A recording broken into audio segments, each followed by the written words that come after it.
আসসালামু আলাইকুম, সবাইকে স্বাগতম।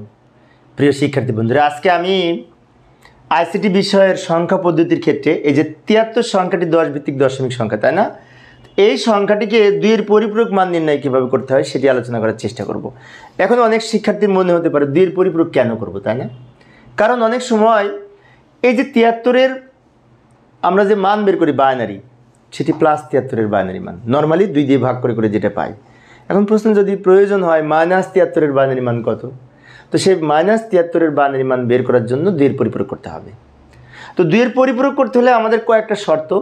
প্রথম শর্ত হচ্ছে এই সংখ্যাটিকে বাইনারিতে রূপান্তর করব বারবার ২ দিয়ে ভাগ করে, অথবা ক্যালকুলেটরে বের করতে পারি।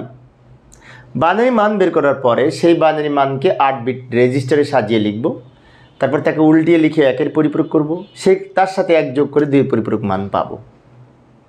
যাই আমি অবশ্য ধাপে ধাপে আলোচনা করার চেষ্টা করব, সহজভাবে আলোচনায় আছে আমি মোহাম্মদ সিরাজুল ইসলাম। তো চলো শুরু করি। প্রথমে ৭৩ লিখে নিলাম। ৭৩ সংখ্যাটিকে বাইনারি সংখ্যার বেস ২ দ্বারা ভাগ করব। বাইনারি সংখ্যার বেস ২ দ্বারা ভাগ করে ভাগফল কত হবে এবং ভাগশেষ কত হবে, তাই না?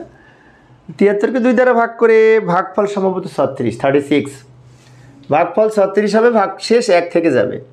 36কে আবার যদি ২ দ্বারা ভাগ করি ভাগফল ১৮ হবে, ভাগশেষ 0 থাকবে। ১৮কে যদি ২ দ্বারা ভাগ করি ভাগফল ৯ হবে, ভাগশেষ 0 থাকবে। ৯কে যদি ২ দ্বারা ভাগ করি ভাগফল ৪ হবে, ভাগশেষ ১ হবে। ৪কে যদি ২ দ্বারা ভাগ করি ভাগফল ২ হবে, ভাগশেষ 0 হবে। ২কে যদি ২ দ্বারা ভাগ করি ভাগফল ১, ভাগশেষ 0। আবার এই ১কে ২ দ্বারা ভাগ করব, কিন্তু প্রশ্ন হচ্ছে ১ ছোট ২ বড়, ১কে ২ দ্বারা ভাগ করা যায় না। তখন কি করব, ভাগফল হিসেবে যদি এখানে 0 লিখি, এই ১ ভাগশেষ হিসেবে এইখানে লিখব। এবার আমরা সাজিয়ে লিখব, এই নিচ থেকে উপরের দিকে যদি সাজিয়ে লিখি তাহলে বাইনারি সংখ্যা পাবো। এখন সবার বামে যেটি লিখব সেটিকে বলা হয় MSB, যার পূর্ণরূপ হলো মোস্ট সিগনিফিক্যান্ট বিট। সবার শেষে যেটি লিখব এটাকে বলা হয় LSB, যার পূর্ণরূপ হচ্ছে লিস্ট সিগনিফিক্যান্ট বিট। তো তাহলে আমরা সাজিয়ে লিখি। এই যে আমি সাজিয়ে একটু দ্রুত লিখে দিলাম সময় সেভ করার জন্য। ৭৩ সংখ্যাটি দশমিক সংখ্যা, এর বাইনারি মানে যে ১ আগে লিখেছি, ২টে 0, ১, ২টে 0, এই ১ শেষে লিখেছি। এটা হচ্ছে বাইনারি সংখ্যা, তাই ভিত্তি হিসেবে ২ দিয়েছি। এবার এই বাইনারি মান ধরে আমরা এখন ২-এর পরিপূরক মান নির্ণয় করব।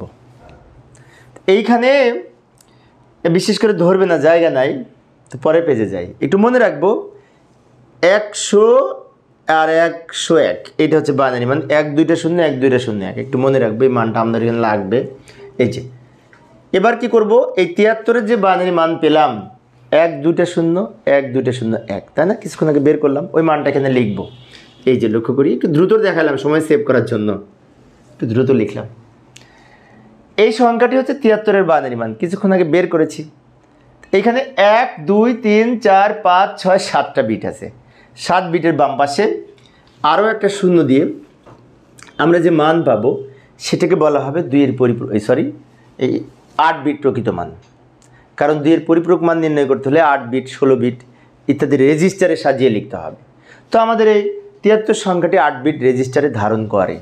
এখন অনেক শিক্ষার্থীর প্রশ্ন হতে পারে যে ৮ বিট রেজিস্টার বলছেন, আবার 16 বিট রেজিস্টারে সাজিয়ে লিখব বলছেন, তো কত বিট, কত সংখ্যা পর্যন্ত ৮ বিট এর মধ্যে লিখব, তাই না? ১২৭ পর্যন্ত যে সংখ্যাগুলো রয়েছে ওই সংখ্যাগুলিকে ৮ বিট রেজিস্টারে সাজিয়ে লিখব। কারণ ১২৭ পর্যন্ত সংখ্যাগুলো ৮ বিট রেজিস্টারে ধারণ করে। বাট ১২৭ প্লাস ১২৭-এর উপরে, তার মানে ১২৮ থেকে উপরের যে সংখ্যাগুলো আছে সেটা হচ্ছে সেই সংখ্যাগুলিকে আমরা এই 16 বিট রেজিস্টারে লিখতে হবে। তো যাই হোক, 16 বিট রেজিস্টারে পরবর্তীতে আমি দেখাবো। আপাতত এই 8 বিট রেজিস্টারে যে সাজিয়ে লিখে পেলাম এটাকে বলা হয় 8 বিট প্রকৃত মান, 8 বিট প্রকৃত মান গঠন। এবং এই 8 বিট প্রকৃত মান গঠনের বাম দিকের যে বিট, প্রথমে যে বাম দিকের বিটটা থাকে এটাকে চিহ্ন বিট বলে, ইংরেজিতে সাইন বিট বলে। চিহ্ন বিট 0 হলে সংখ্যাটি পজিটিভ সংখ্যা হয়। তো চিহ্ন বিট যেহেতু 0, তাই ৭১ সংখ্যাটি প্লাস সংখ্যা, অর্থাৎ এটি প্লাস সংখ্যার বাইনারি মান, কারণ চিহ্ন বিট 0। এইবার আমরা এই বাইনারি মানের কে উল্টিয়ে লিখে ১-এর পরিপূরক মান পাবো। ১-এর পরিপূরক মান কীভাবে নির্ণয় করব?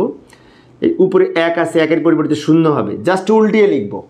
0-এর পরিবর্তে 1 হবে, 1-এর পরিবর্তে 0 হবে, 0-এর পরিবর্তে 1 হবে, 1-এর পরিবর্তে 0 হবে, 0-এর পরিবর্তে 1 হবে, দিয়ে যে বাইনারি মান পেলাম এটাকে বলা হয় 1-এর পরিপূরক মান।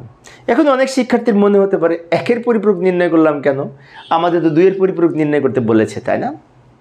আচ্ছা, 2-এর পরিপূরকের সংজ্ঞা হচ্ছে, যদি পাশে পরীক্ষায় 2-এর পরিপূরক কি প্রশ্ন আসে কিন্তু বোর্ড পরীক্ষায় 1 মার্কসের জন্য, তখন সংজ্ঞা লিখব 1-এর পরিপূরকের সাথে 1 যোগ করে যে মান পাওয়া যায় তাকে 2-এর পরিপূরক মান বলে। আমি আবার রিপিট করছি, লক্ষ্য করি, 1-এর পরিপূরকের সাথে 1 প্লাস করে 1 যোগ করে যে মান পাবো তাকে বলা হয় 2-এর পরিপূরক মান। যেহেতু 1-এর পরিপূরকের সাথে 1 যোগ করে 2-এর পরিপূরক মান পায়, সেজন্য 2-এর পরিপূরক করতে হলে আমাদের 1-এর পরিপূরক আগে করে নিতে হবে। তো যা যোগ করি, এখানে 1 যোগ করি, এই 1 যোগ কিন্তু বাইনারি যোগ, এবং এটা যোগ করে যেটি পাবো সেটি হচ্ছে 2-এর পরিপূরক মান। তো যোগ করি, ভালো করে খেয়াল করি, 0 আর 1 যোগ করে 1 হবে, এই 1 নিচে নেমে যাবে, এই 1 নেমে যাবে, এই 0 নেমে যাবে, এই 1গুলা সব নেমে যাবে, 0 নেমে যাবে, এই 1 নেমে যাবে, এখানে যে মান পাবো এটাকে বলা হবে 2-এর পরিপূরক মান। এবং এই যে 2-এর পরিপূরক মান পেলাম, এটা কিন্তু -73-এর বাইনারি মান। অনেক শিক্ষার্থীর মনে হতে পারে কেন মাইনাস হবে, কারণ ওই যে কিছুক্ষণ আগে বলেছি 8 বিট রেজিস্টারের প্রথম বিটটা চিহ্ন বিট, চিহ্ন বিট যেহেতু 1 তাই সংখ্যাটি মাইনাস, চিহ্ন বিট যেহেতু 0 তাই সংখ্যাটি প্লাস, অর্থাৎ 8 বিট রেজিস্টারের প্রথম বিটটা প্লাস মাইনাস নির্ধারণকারী বিট, সেজন্য এটিকে বলা হয় চিহ্ন বিট। এইভাবে আমরা 2-এর পরিপূরক মান নির্ণয় করতে পারি। তো প্রিয় শিক্ষার্থী বন্ধুরা, এখন অনেকের মনে হতে পারে এই আমি যদি -73 এর বাইনারি মান থেকে, মানে এইটার সাথে এটাকে বেস ধরে 2-এর পরিপূরক করি, তার মানে কি এই সংখ্যাটাকে উল্টিয়ে লিখে 1 যোগ করি, তাহলে কিন্তু এটা ফিরে পাবো। পরে আমি আর একদিন দেখাবো। অর্থাৎ মাইনাস সংখ্যার বাইনারি মান থেকে আমরা 2-এর পরিপূরক করে প্লাস সংখ্যার মান পাবো, আর প্লাস সংখ্যাকে 2-এর পরিপূরক করে আমরা মাইনাস সংখ্যার মান পাবো। যাই হোক, আমার এই অঙ্কটি যদি তোমরা বুঝে থাকো, একটি অঙ্ক আমি তোমাদের বাড়ির কাজ হিসেবে দিচ্ছি। এই যে 74/10, তার মানে কি এটি দশমিক সংখ্যা। এই দশমিক সংখ্যাটির 2-এর পরিপূরক মান কত হবে, মানে -74-এর বাইনারি মান কত হবে, সেটি আমি যেভাবে করলাম এভাবে নির্ণয় করে উত্তর কত হবে সেটি কমেন্টসে জানানোর চেষ্টা করবে। আশা করি তোমরা পারবে। তো আমি অবশ্য অল্প অল্প করে আলোচনা করি যাতে শিক্ষার্থীরা বোরিং ফিল না করে। পরিশেষে সবাই ভালো থাকবে এবং সুস্থ থাকবে, এই কামনায় খোদা হাফেজ।